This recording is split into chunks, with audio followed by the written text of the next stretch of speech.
Assalamualaikum teman-teman, hari ini kembali lagi bersama channel saya Kak Siti Channel. Nah teman-teman, hari ini saya akan memperlihatkan koleksi bunga Aglonema, yaitu Aglonema jenis Suksom.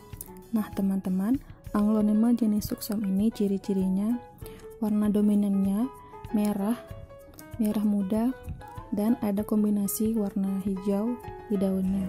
Kemudian daunnya itu lebar teman-teman, ruas-ruasnya pun berwarna merah. Nah seperti gambar berikut ini. Nah kalau menurut harga, kalau di daerah saya harganya berkisar dari 100.000 hingga 500.000 tergantung kualitas tanamannya teman-teman. Metode perawatannya mudah sekali teman-teman. Kita hanya perlu menanam di tanah yang subur, jangan terlalu memberi banyak air sehingga batangnya akan lembab.